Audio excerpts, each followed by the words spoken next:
Hello, I am still Chris Gazdick, a mental health and substance abuse therapist with the book out, Rediscovering Emotions and Becoming Your Best Self. So we do welcome you to Through a Therapist's Eyes, the podcast, where you get personal insights directly from a therapist in your own home or personal time in your car. That's my new line, Matt. Matt is back with us this week. Does that sound all right? Yeah, Matthew. Well, Matthew. You know, Matthew. Yeah, Sorry, Matthew. okay, we'll go with Matthew. But personal insights from a therapist, I mean, in your own car.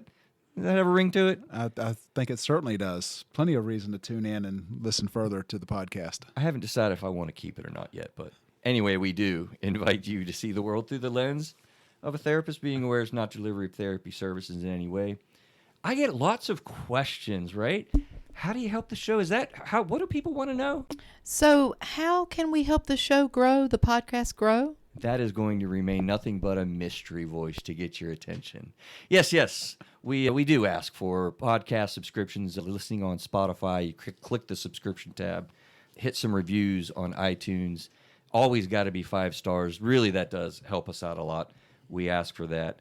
We also have contact at throughatherapist's.com, where people are contacting us. We're going to add a listener question today, actually, so that's kind of cool.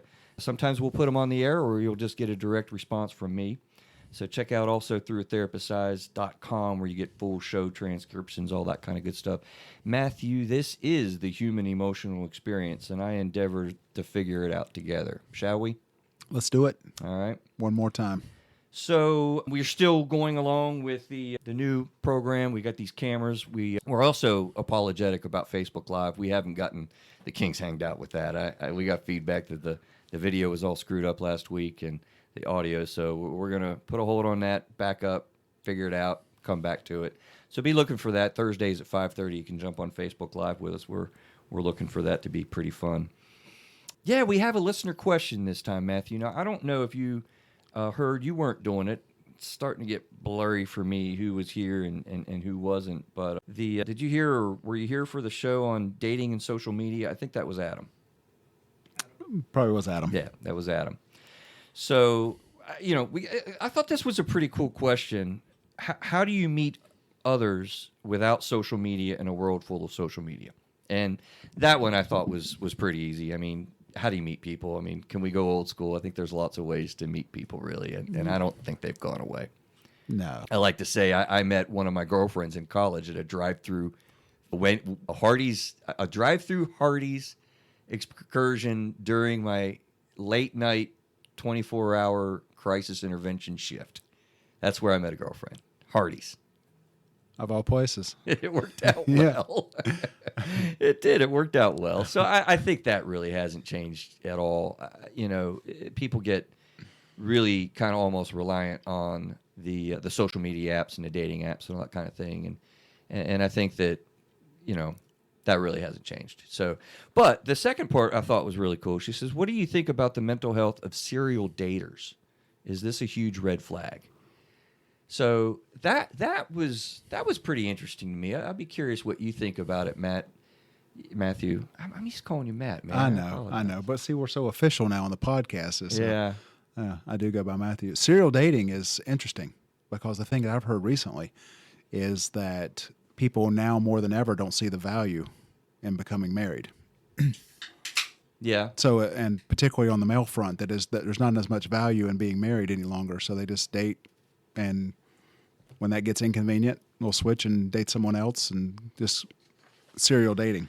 Well, it's interesting that you put it that way, because one of the things that was a trippy show to do. I did do it with Adam, I'm sure, because he's used those apps and he's met his girlfriend now. Okay. And it was fun to talk to him about that, because I ain't used those apps, man. And it was crazy, Matthew, because I was like literally in mid-show prep, and I was feeling like overwhelmed.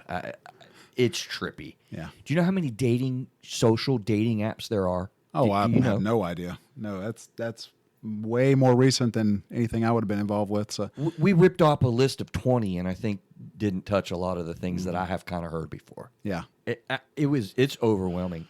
And so one of the things that I learned on there that was an interesting tip, they pointed out through some of my show prep and research on that one, was to really look at what kind of commitment you want first.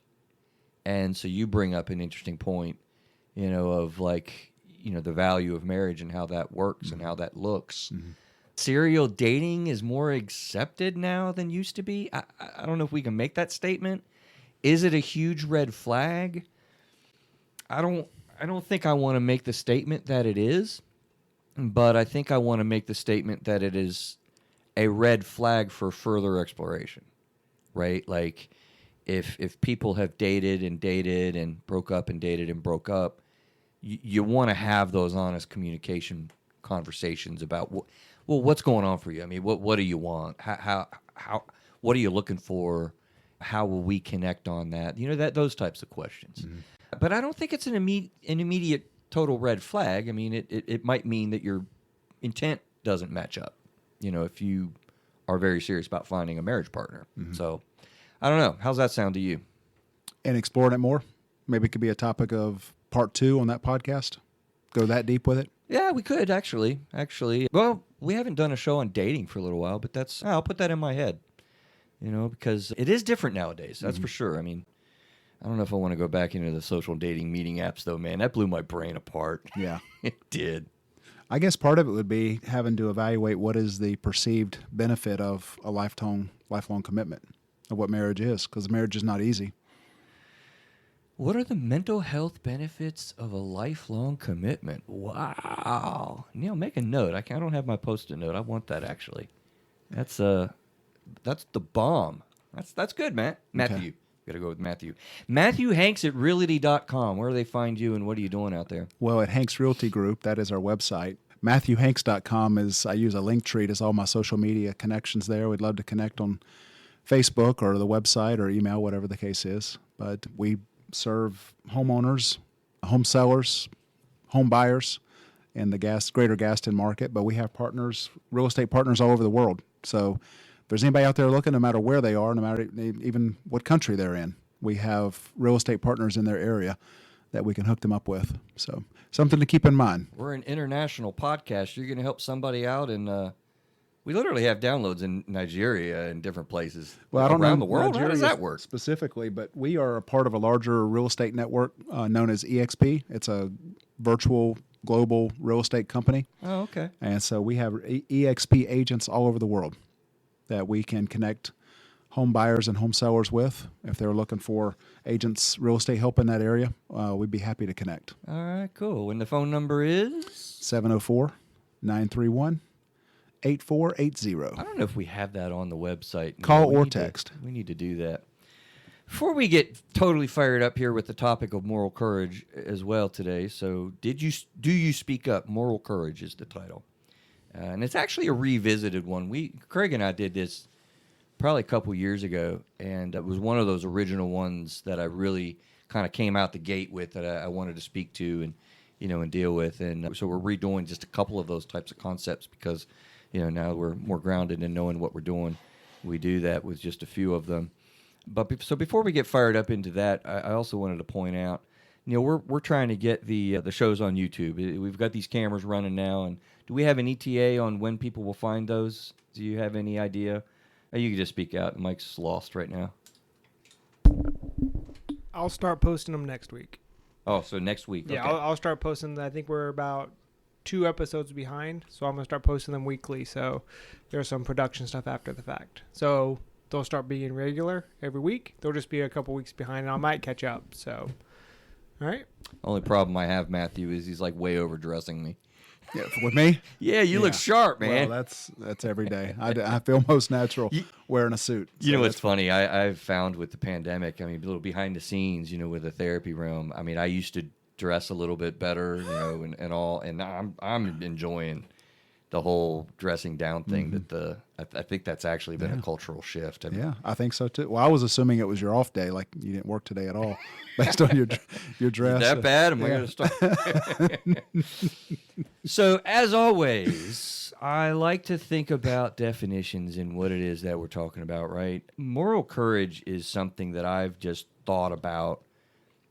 I don't know that people in my field really talk about this topic, but it was one that I really wanted to bring up, like I said a minute ago, right out the gate when we started the show, because I see it from a mental health perspective. that, I mean, is just super important. And I'm going to set up the belief that I'm going to maintain that it's also super difficult. And I'll be curious what your view of that is and how you see that. Because Craig was kind of surprised, I think. I'll kind of, put a ground level on there with kind of how difficult it really can be to speak up about some of the things that people see. That was also a rhyme. Did you see how I did that? Nice. Just flows sometimes. I wish I could recreate it on the dime, but I can't. So I'm curious, Matthew, actually, from your perspective in real estate, you come across a lot of people, right? We do every day. Every day you got new people, and I'm sure sometimes you see some different things that are a question in your mind, or even, just poor house purchase decisions, I might even say. Do you find that there are situations that you've had to kind of speak up and kind of talk about something that's kind of difficult to talk about? And then I'll give you the definition. I would say, in terms of some of the things that we see every day that may fall under that category is maybe some things that people do inadvertently. I think just recently there was a question from someone as they were trying to figure out financing on a home. They said, well, could we do a separate loan with the seller that our lender is unaware of? So it's behind the scenes. It's not a part of the closing. And I said, well, you can't, your lender needs to be aware of the financial back and forth and whatever agreements have been put in place. Right. So it's going to qualify as loan fraud if you do that. And that might have been unintentional. They didn't, no one mean to, they were just trying to think outside the box of how to make the transaction work. But I tell you another one that we've run into recently, the market is so hot for sellers and buyers are fighting over the properties. One of the things that buyers love to do is write a letter to the seller. And so we'll call them love letters, let's say. Okay. So the buyer will say, we love your home so much. Well, what happens is the love letters at a lot of times can get into housing discrimination, which is federal law. Sure. And so if they include a photo of the family or they tell too much about what religion they are or family status, those types of things. Right. Well, what happens when the seller loves that letter, as we call it a love letter, they see the letter, they choose that buyer because of the letter and some of the information that particular buyer revealed about themselves when they wrote the letter. Was the decision made to go with that buyer because the information that was in the love letter?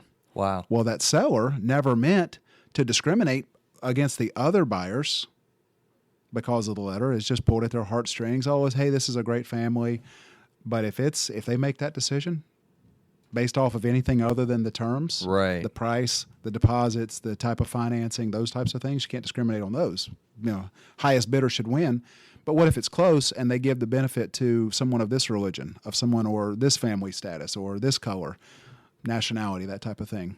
Well, now we're in. It takes courage to speak up. Say, guys, listen, we cannot make a decision. You cannot. It's not up to me. I'm just your agent giving you advice. But you can't make the decision on who to sell the home to based on those types of factors. That falls under discrimination. And sometimes it's difficult to have those conversations. It's funny because I'm listening to you and I'm thinking about that and I'm like, I really didn't know how you were going to go with that because, I mean, it's real estate. You're just doing transactions and deals. Of course, we did say you guys do more than deals, and I believe that. Another prop to you. Mm-hmm. But particularly in a lot of other realty companies, I would imagine, they're just really doing a deal, not really thinking about the emotional aspects of it and dealing with the anxieties that people have. And I wouldn't have thought moral courage. But see, here it is, right? Like, from my eyes, this is, like, all around us.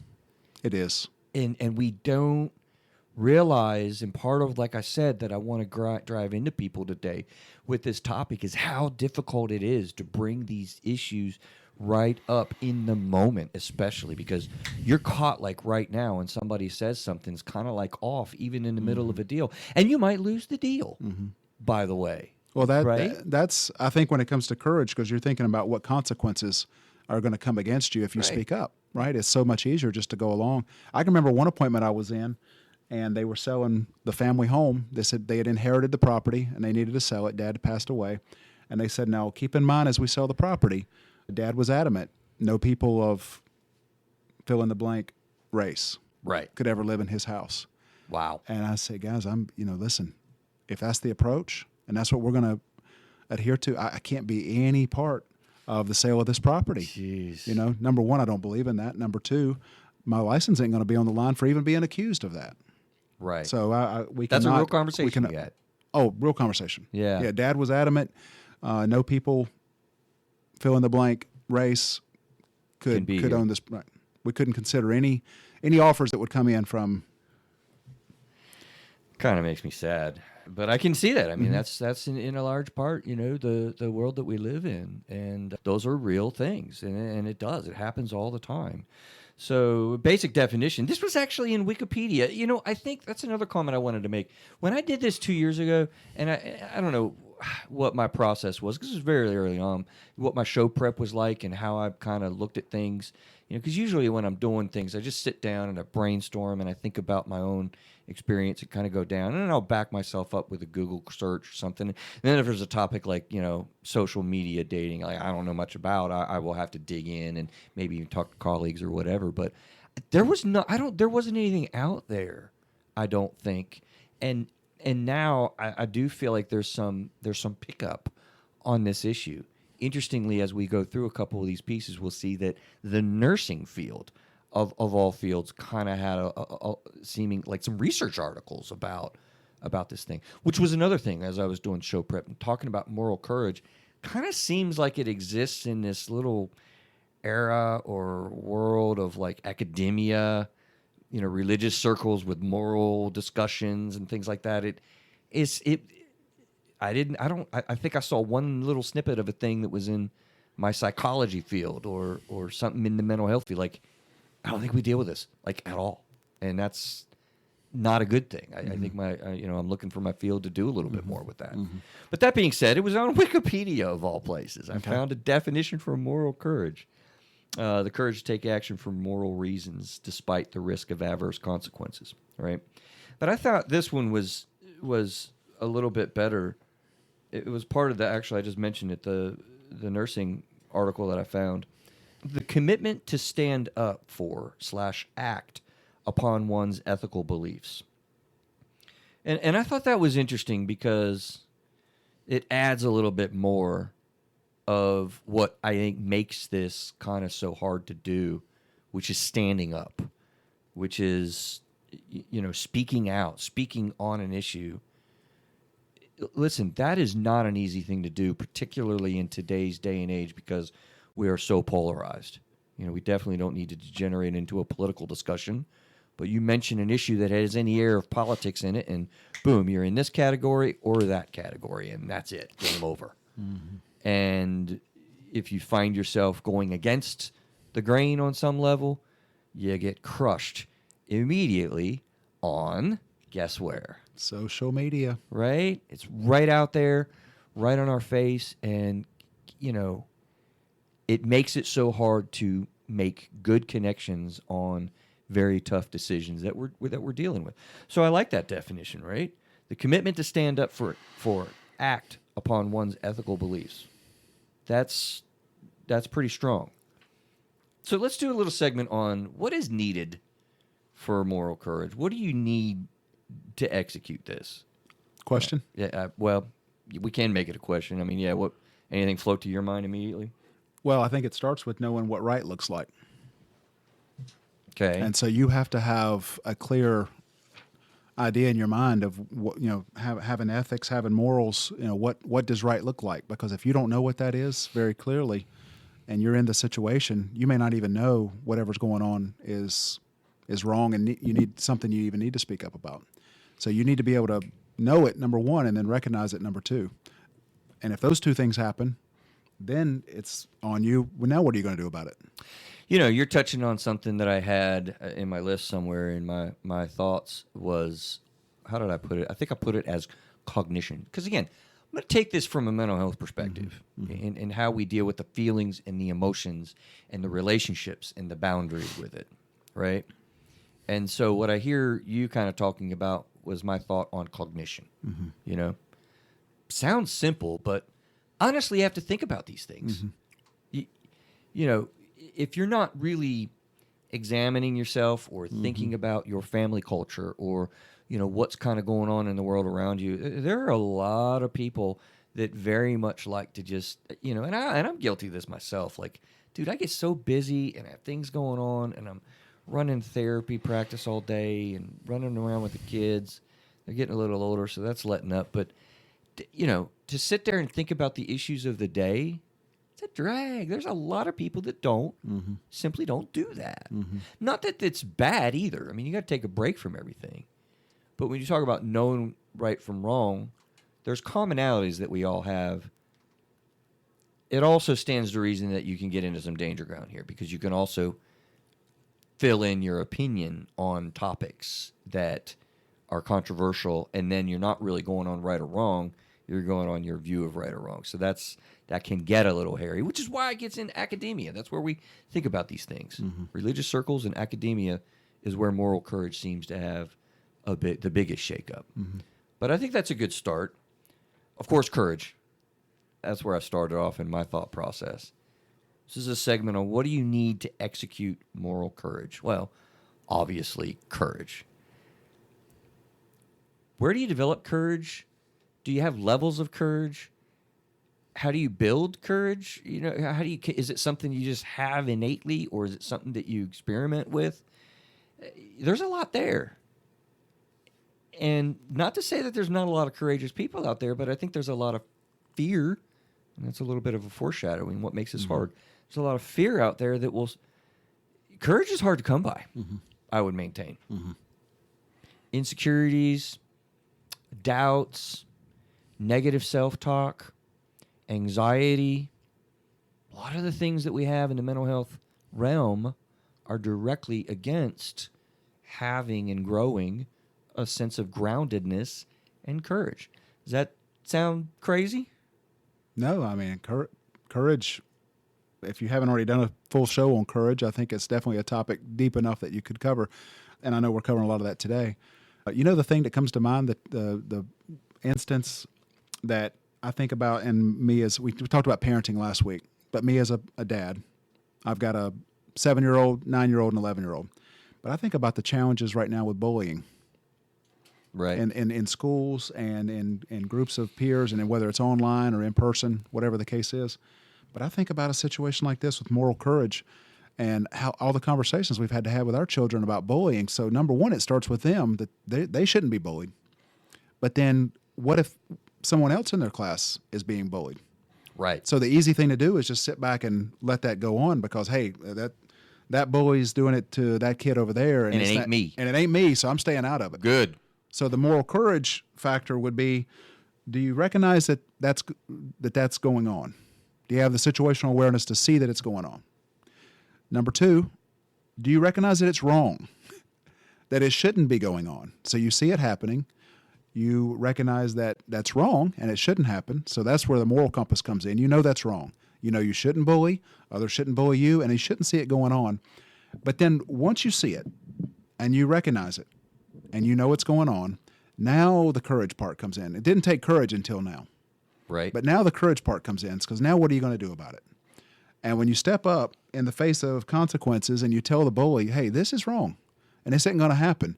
And if you want to pick on somebody, you can pick on me. And because then the consequences could get real quick, real serious real quick, right? But I think that's where the courage comes in. And that particular scenario, particularly with all the bullying going on online or whatever, and it's a lesson that we mentioned parenting last week that we've tried to get across. How commonly do you think people intervene in those situations?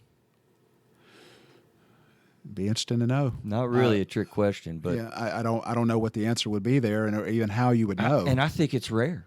I see it as very, very rare. And we'll talk about how to apply this here in a little bit. But you just look in the case of domestic violence. Okay, it gets perpetrated, and that's ultimate bullying, right? In the adult world, and that domestic violence victim has such a hard time reaching out anyway. And there are absolutely observable characteristics from neighbors, from friends, from all sorts of people. And I'm going to maintain to you that the domestic violence victims that I have had over and over and over again have no one that they feel has stepped in to save them, essentially. It just doesn't happen. It's so sad. And so interestingly, when we're talking about our kids to do that, it's really important. Don't get me wrong, like, have those conversations. Everyone out there, talk to your kids about that. I remember talking to my kid about somebody we know that has Down syndrome and, like, stick up for him, stand up for him. But I don't know if they ever did, because kids don't. And kids don't because we don't. You see. Well, it's hard to know. We hear the stories as parents. This happened in the class. I say, hey, what went on? What happened about that? But I certainly hope that. That to me, that's the picture of moral courage. When you see a child that's willing to stand up in the face of consequence and stand up for another child and stop a situation like that, that they saw it, they were aware of it, they knew it wasn't right, and they stopped in and did something about it. And heavily praised when they do. When you hear of any stories, highlight those stories, because we need to grow as a society, I would submit to you, really, big scale, to be more apt to do this. I'm reminded, Matthew, of a current event that we did probably 6 months ago. You may have remembered in our local schools, horrible situation that involved a transgender student. And this transgender student was basically getting suspended or expelled from school because, they laid out and clipped a kid flat cold in a classroom. But the backstory to that was because they were being just completely destroyed in school, to the point that somebody took one of these little phone things, I'll show to the camera, right? Popped a picture of this kid going to the bathroom and put it on, here we go again with social media. A horrible use of social media, a horrible situation of social media. And this kid actually stood up for themselves and popped a kid for it. Arguably maybe not the best way to deal with it, but nobody was in their corner. They were isolated. And the interview I remember reading, they were terribly, here's the key, alone. People feel with sexual abuse alone. People feel when they're in an abusive relationship, again, domestic violence, but other types of abusive relationships, alone. When people have a teacher doing funny things with them, they feel like alone and creepy. You see the commonality? Yeah. Because people aren't connecting on those things that are weird to talk about, difficult to confront. It's tough. I think it's probably one of the worst feelings that there is being alone. Yeah, and people have a phobia of it, even. Right. So scared of the idea of being alone to try to avoid that. But when I think about moral courage, and then we keep talking about social media, right? It keeps coming up on the show. I think about a lot of what we see on social media is the opposite of that. Like the lack of courage that some people have when they will just hide behind a keyboard and post whatever they want. Sure. They feel super brave, right? Yeah. But it's a lack of courage. Yeah. Like, listen, you would never say some of the things you're saying to someone else's face, or if you were in person, you would never say it. But you'll go on the keyboard and type whatever else you want, and that's contributing to some of these feelings that we're describing today. Right. I think you're on there with that. And I think I want to make a point. I hadn't planned this, but our conversation goes in that way. Actually, Neil, is that heater still on? We got a heater on because my office is like an Arctic blast. If it's on, man, it's starting to cook in here. What, are you hot? They can see you on the camera. Well, it was on. And didn't even think about, talking about situational awareness. Yeah. God, we got the heater on. Yeah, I was noticing the temperature. Dude, my office. It's 90 degrees in here. Dude, my office. Pour this water on myself. It gets like the Arctic blast in here from my HVAC guy. I actually just texted him today. He's coming. But yeah, it was starting to get hot in here. Wow. Now I lost my train of thought. What was I saying? I totally lost my train of thought now. Talking about moral courage, and we're talking about social media. Oh, yeah, that's my point, yeah. Social media has not increased this. Okay, there has not been an increase because we have social media, I would maintain, from my observations. I feel like this has been going on for a very, very long time.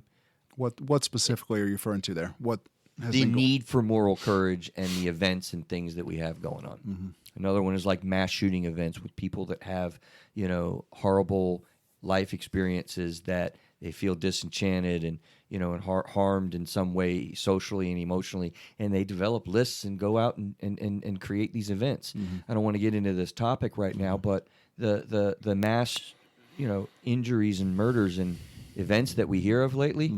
Well, I don't know if you heard that on the mics, but we got some thunderstorm Yeah, the going storms now. are rolling through. That is awesome. It's cooling it down, which is awesome. Here in Charlotte, North Carolina, we're in the type of year where it's like nothing but humidity and heat. But dude, they were going out with 6-shooters in little schools, in little house of the prairie kind of times. Yeah. In the 1800s and stuff, they'd take their buck knife and go off with people. And so this is not a social media issue. I want to point that out. Yeah. In my view. So, question for you: your thoughts on talking about the times today versus Little House on the Prairie? Right. Okay. The difference that I would maybe ask you, I'll pose this question. It's your show.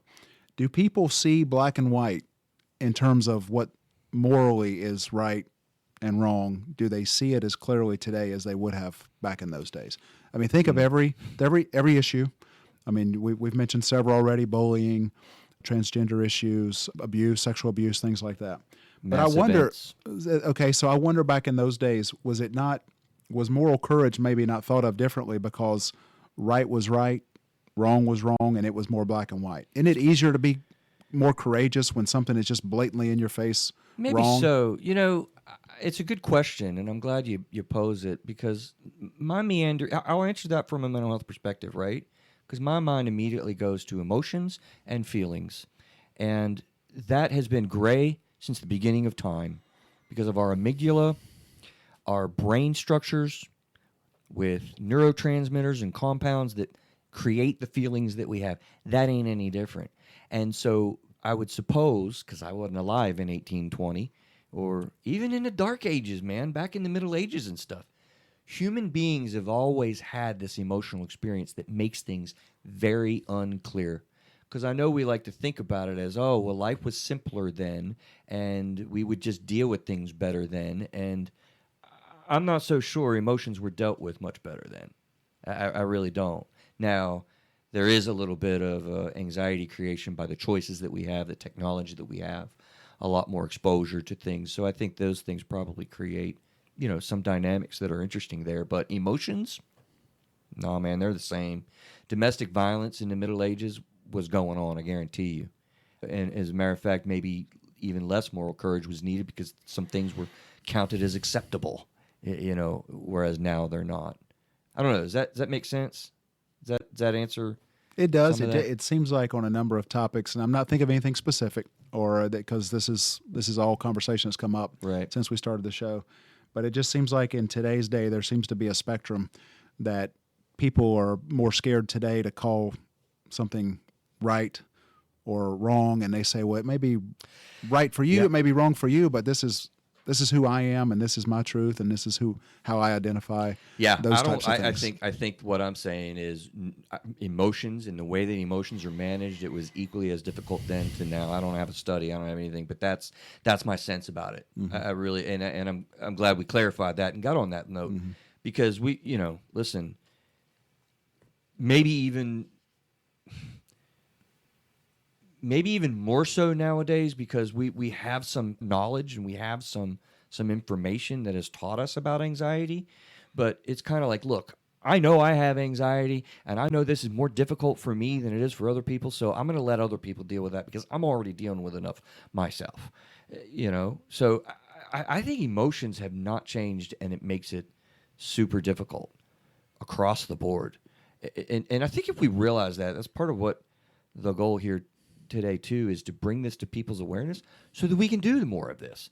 So we'll get to let's get back to it now. What do we need to execute this? Ethical awareness we've talked about. Danger management occurred to me.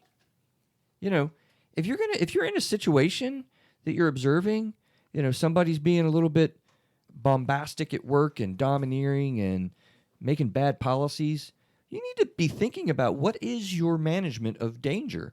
Because if you're going to do this, you are going to put yourself in danger. You are going to target yourself a little bit. That's part of the landscape. And if you're not really thinking about how do I protect myself, am I good at protecting myself? Here's a big tip. Do I need help? Dramatic pause to highlight we need to maybe not doing some of this stuff alone.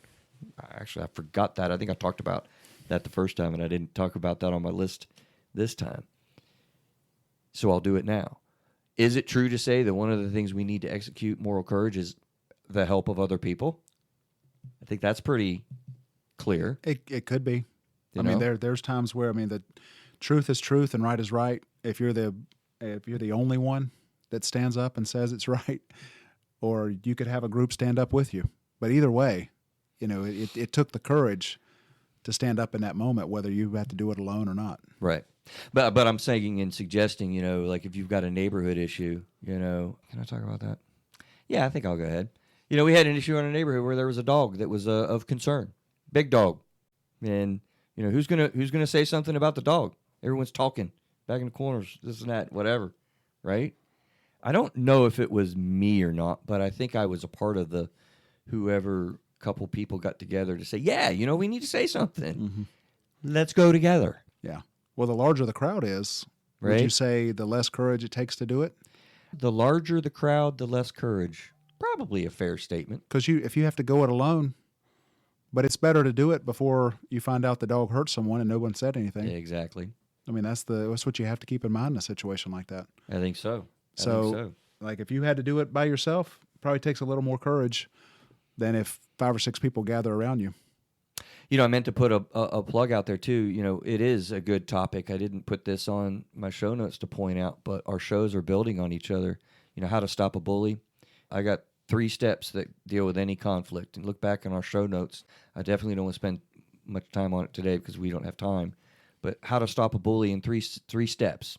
That's something that we covered. Mm-hmm. And it's conflict resolution. I think we did a show on that. That's important when you're dealing with, the combination of dealing with a situation and trying to build up the issue of emotional courage in you. How do you do it? And those are some shows we did that might be helpful. I mentioned cognitive thought process. I think we explained that. Risk aversion strategies. When I say risk aversion, what does that mean to you?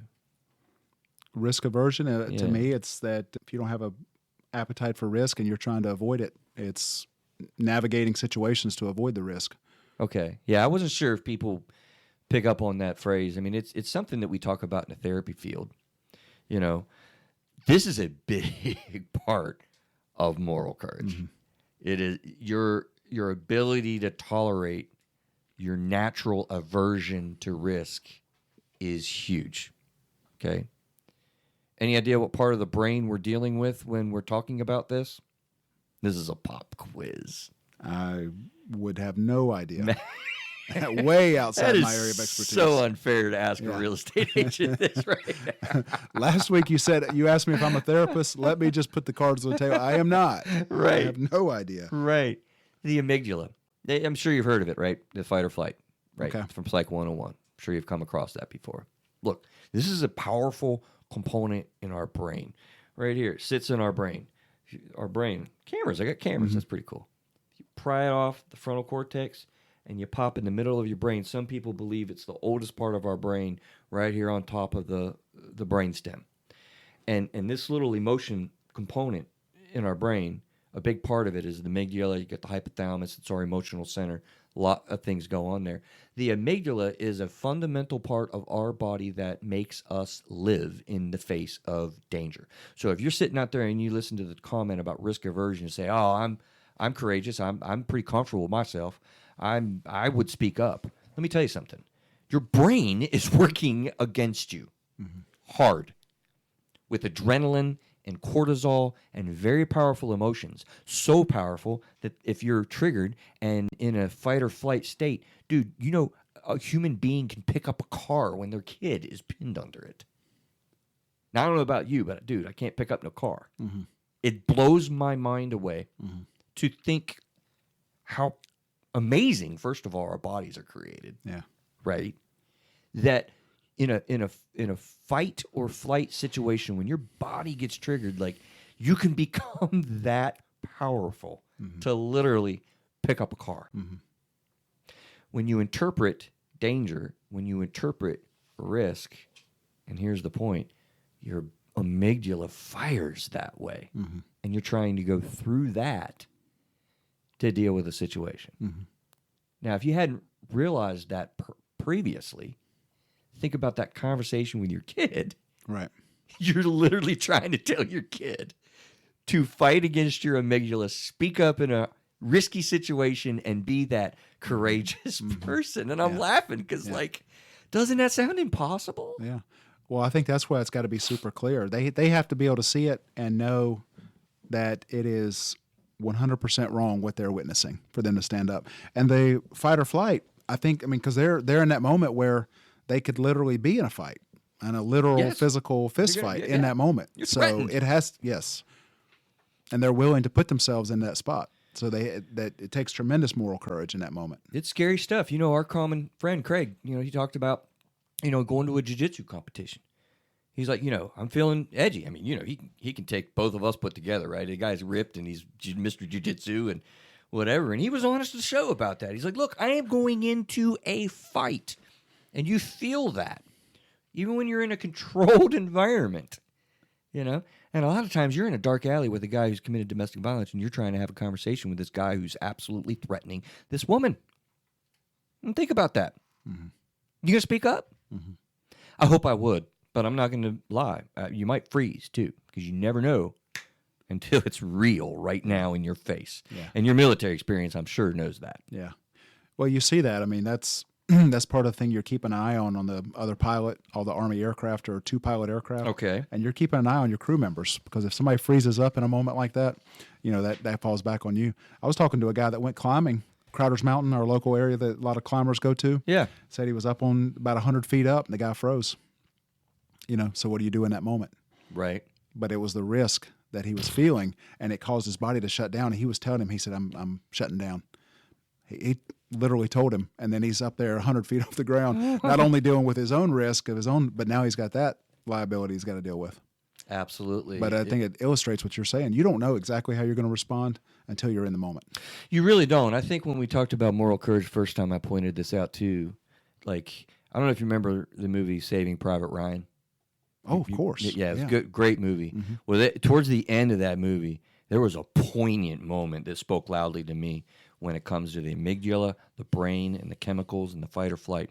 That part where he's up in the bell tower and that hand combat's going on, and the dude carrying the bullets is there, and he's walking up the steps and he hears this. I don't even think he had a gun, but the German soldier killed the American soldier, and then comes around the corner. And they're eye to eye, sitting there. Yeah.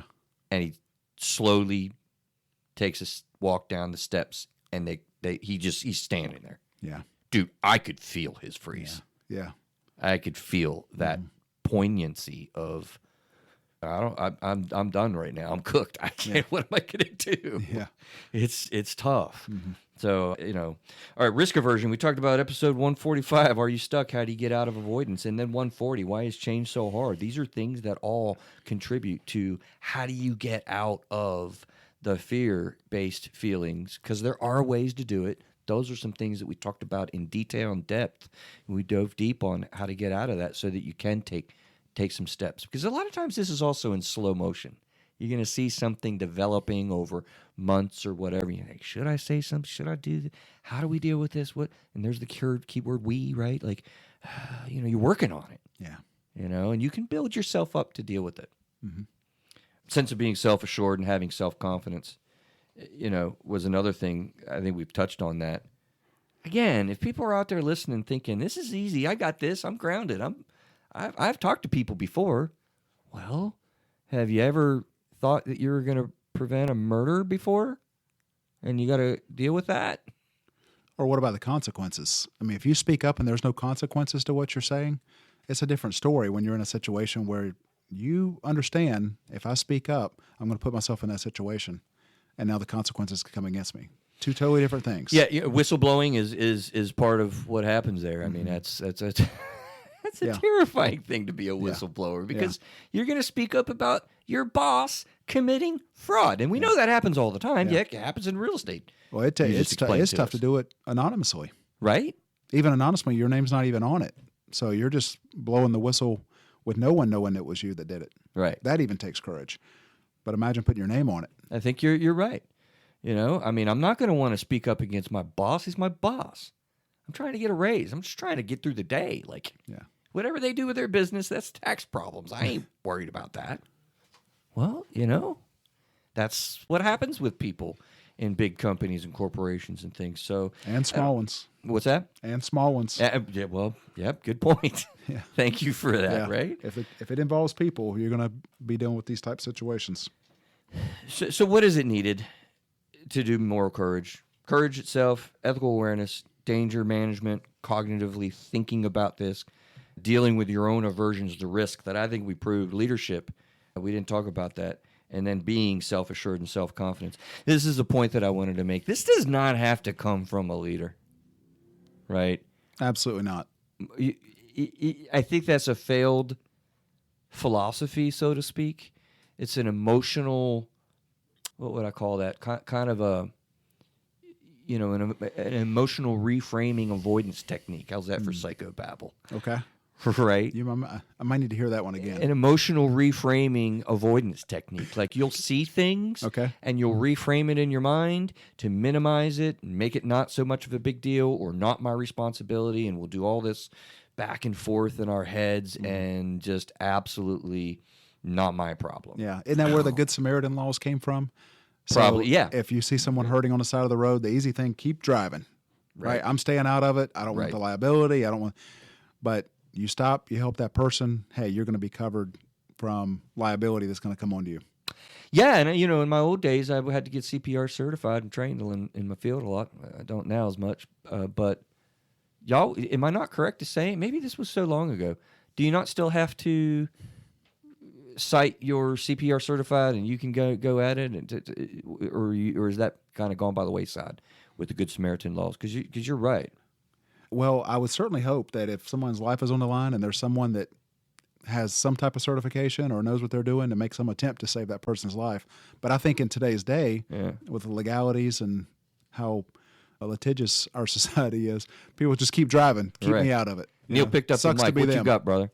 I believe if you are certified and something happens in a situation where you have to step in. I think it's what, like, if you're driving down the highway, that's different. But like if you're like in a restaurant and someone passes out and CPR, I think you have to. Yeah, I had try it to help. backwards actually, didn't I? Yeah. Okay. Yeah. First time I've heard that. Interesting. Yeah, no, I had it backwards. That's what I think I was trying to say. So not thank just you, Neil. you don't have a moral responsibility only; it's actually a legal responsibility. Yeah, and look, that's a good point. Like, dude, we do this for a reason. I am a mandatory reporter. I answer to my clinical licensing board, and if I see child abuse, I don't have any choice. I can lose my license and lose my livelihood. And the reason why they make it so strong is so that I'm so compelled to report it, right? But under the proper moral conviction and moral courage, there would not be a law that would be needed under that circumstance. But right? I again, dude, Matthew, I think that's rare, man. These emotions are so strong. That's a good point to go back to my point that we began with about why we even made laws about it, because people don't do it. Mm-hmm. I would argue to say there have been, even given that the laws are in place as a mandatory reporter, that there are probably therapists out there that have known about questionable, clearly reportable things and didn't. Mm-hmm. Yep. I'm arguing that's probably happened. Well, I hope not. I hope I'm wrong, but I bet that's happened. Well, we would hope that if someone's seeing that that's taking place, that they would, if you see something, say something. And I Say know that that was again? part. If you see something, say something. Yeah, I've heard that before. Well, I know that's been part of our training in the military. One of the things we're trying to do is reduce the suicide rate in the military. And if you see a soldier, a battle buddy that's struggling with something, step in and help them. Go to the chaplain, go to the mental health professional, whatever it takes to get them the help that they need. Be available for them. It takes that mental courage or moral courage to do that. There's so many applications with this issue. You mentioned the military. We're covering right now in the middle of a lot of effort. Chris Lowrance, I'll plug it again. A penny for their thoughts. If you haven't, through a therapistized tribe, gotten on Facebook and clicked into that, I want us to be supporting Mr. Chris Lowrance in what he's doing for police suicides and police awareness and needs for mental health. Notice how I said that. Police awareness and needs for mental health. That's what he's about. He has been on our show. Boy, I'm going to get him back on when he's done with that ride. And we want to support Blue Help. It's an organization that he's supporting. He's collecting donations through a therapist-sized tribe. Step up, step in. You've seen it. You've heard it. Let's do it. Let's support that because, you know, do you think mental health is talked about in police precincts? No. No. First response systems, are they reaching out when they're feeling suicidal? No. Mm-hmm. No, they're not. They're not seeing and speaking, unfortunately, because they don't know how. A lot of times. We don't know how to deal with our mental health. You know what? One of the most common questions I get, or points and purposes of therapy, I always ask, what do you want to accomplish in your therapy experience? And I want skills. I want strategies to deal with my feelings and mental health. I don't know what to do. I hear that like all the time, and it blows my brain a little bit because we don't deal with that. We don't talk about that. We don't teach that. We're starting to. It's getting better. Shows like mine and what we're doing right now, right here today, and bringing awareness to this, and organizations like Blue Help and all the things that we've got going on is getting better. But man, we got a long ways to go, and obviously getting down off my soapbox, passionate about it, right? I think with men in general, to be able to have the confidence that it takes to bring up some of those issues. I mean, for that's man his to business, man, Matthew. I ain't going to talk about that. Well, if you bring up something that's a mental challenge, men don't talk about their feelings, and it's considered weakness in a lot of circles. For like women as too. you're describing. Don't discount women in that too.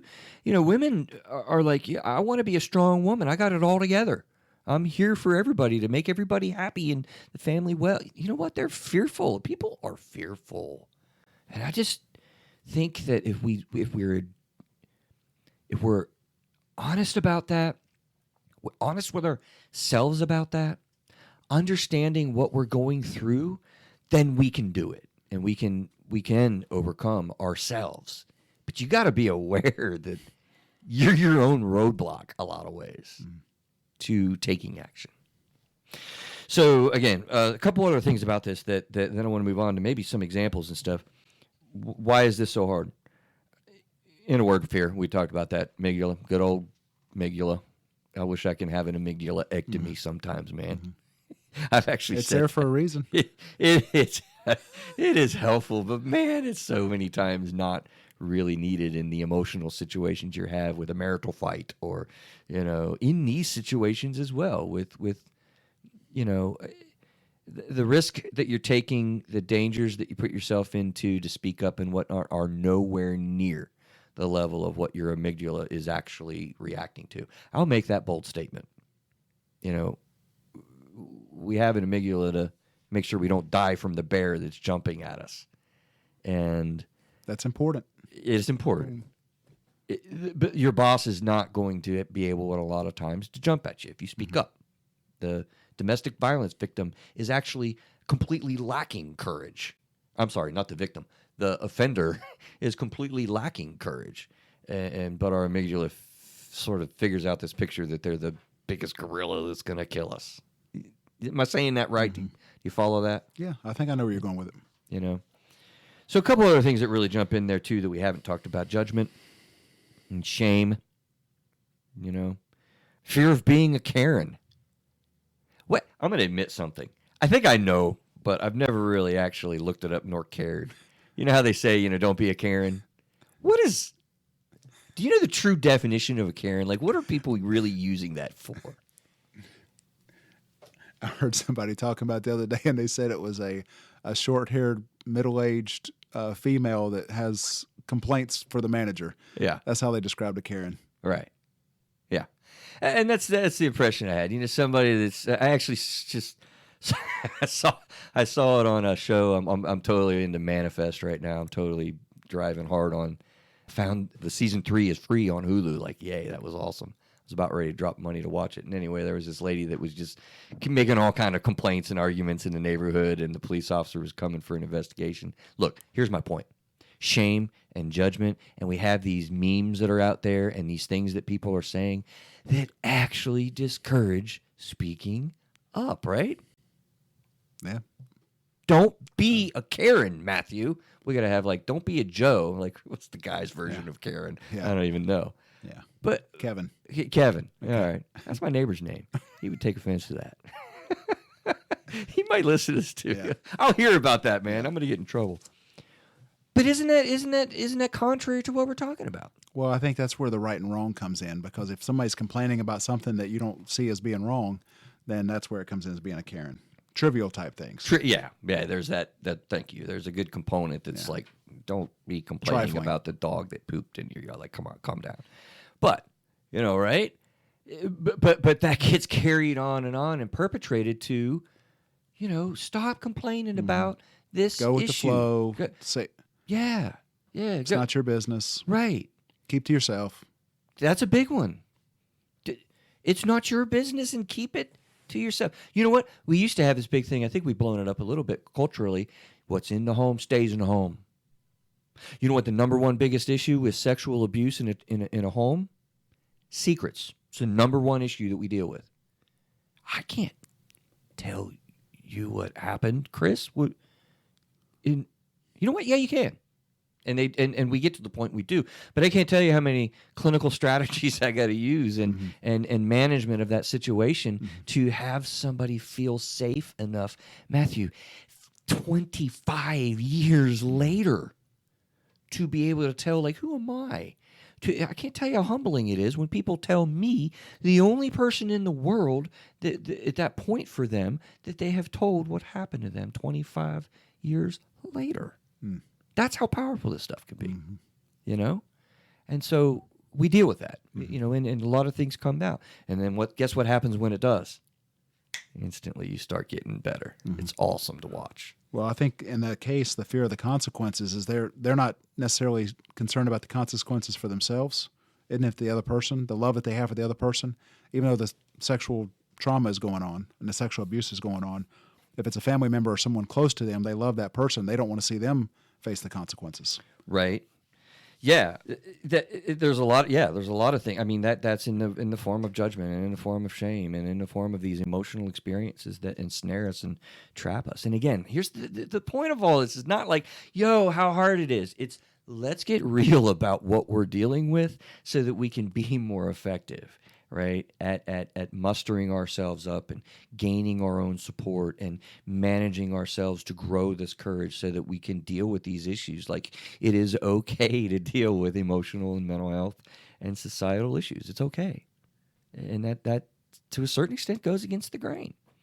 So what else? We got social media effects. I think we covered that a little bit.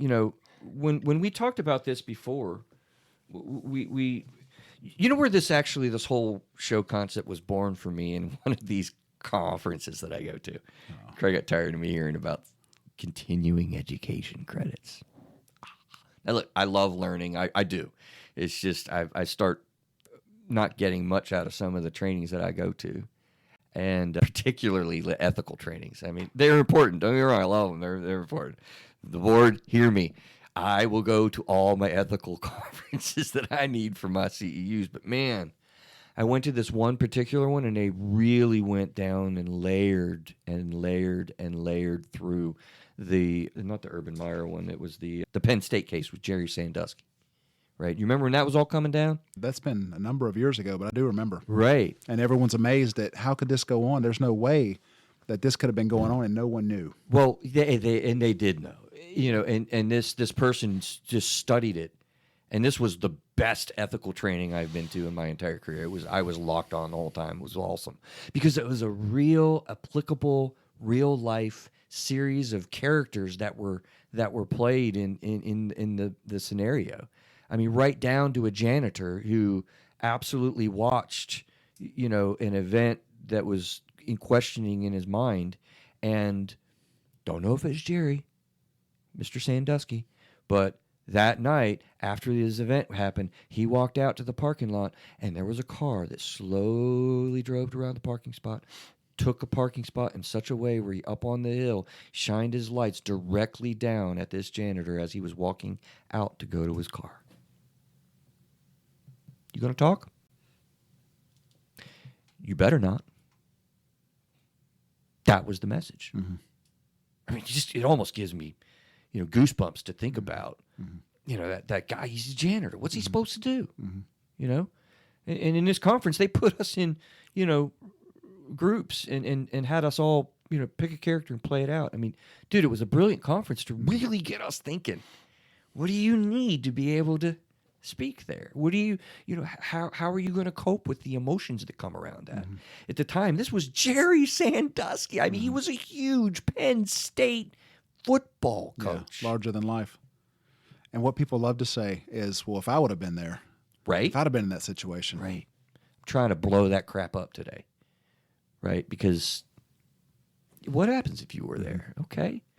You don't really know. And if you're not emotionally prepared in advance, yeah, you might freeze. Even Navy SEALs, I'm willing to argue, freeze sometimes. They're better than bad. People, it's just so much. It's just so much. And we have another one more recently that's. I mean, these things are always coming up, in our culture. How about the Bill Cosby scenarios that we just watched? Right?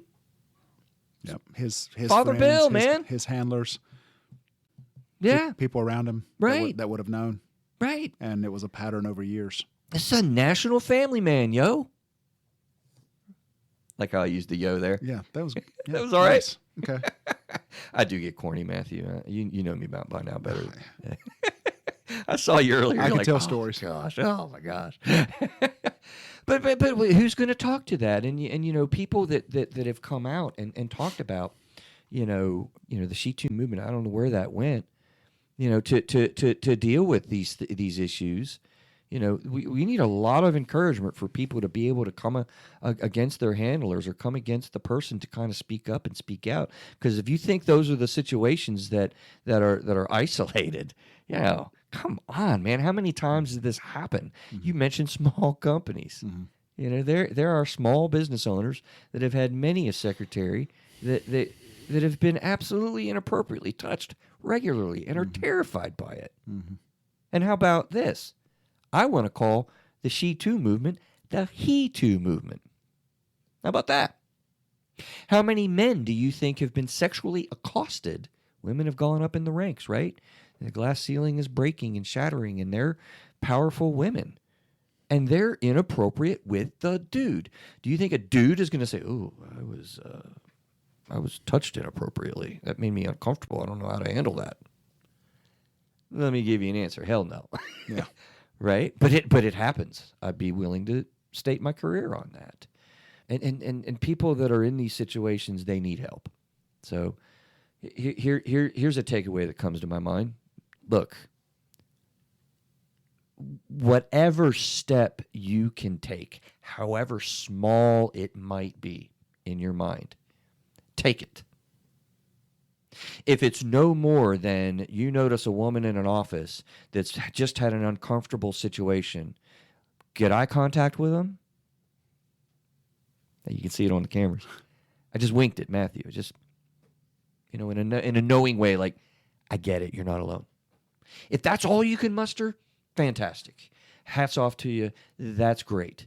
Any small act that you can take to connect with somebody, because you got to understand they are feeling alone, and it's a terrifying, horrible situation to be in. That wink just might be the link that gets them to reach out and help. I didn't plan that rhyme, but it works, right? You're good at that. It's so important. Any little thing that you can do. It doesn't have to be, I am the grand poobah of whistleblowers that they made the movie out of the guy who did that. Well, a national story on, WikiLeaks kind of thing. What was that guy's name? Edward? Yeah. What was it? Edward something. Snowden? It's Edward Snowden. Yeah. Right? Doesn't have to be this big national story that you're becoming a major whistleblower for. All it needs to be maybe is a wink, and that can be terribly helpful to a person who's struggling with this. Yeah. So any small or large thing that you get that you can do, that you can build yourself up to, let's do it. How do we do? Did I get your brain thinking a little bit? Maybe. Yeah, well, each of these topics, there's just so many layers to it. When you take a deep dive like this, and so moral courage is, I think, something we need to see more of in our society. Yeah. It's doable, too. I want people to feel encouraged about it. When you get enlightened about why I was feeling that way and why I was feeling uncomfortable, and that, wow, you can overcome that and you can manage that. Mm-hmm. It's pretty exciting to know that you can. Yeah. And then you'll be more on the lookout. You'll be more, willing to engage these situations. And so I have hope about that. I have a lot of hope for you that are listening, that are dealing with some tough issues. And I think I'll begin to wind us down by saying, look, if you are feeling alone and you just happened upon this show, I want you to know, right, that you're not, that people are out there and they're able and willing and ready to respond. Just reach out, and I'll do the opposite. If all you can do is reach out after a yucky interaction with somebody and you make eye contact with someone, just give them a wry smile. Just if that's all that you could do to reach out, do that. And that might get that other person to say, oh, I did see what I saw, and let me go to that person. Mm-hmm. That's what a reach out could be. Mm-hmm. A simple wry smile or frown when you make eye contact with somebody after something. It's powerful. Yeah, it is. Well, you're helping another human being in that situation.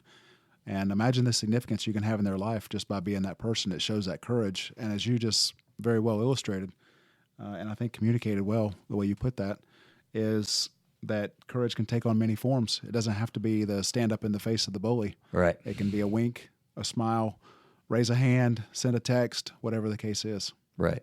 Absolutely. So everyone out there, man, hope you're following along with us. We're enjoying you, Matthew. Thanks for hanging out with us. It's great to be here. Matthew Hanks at Realty Doc. What is it?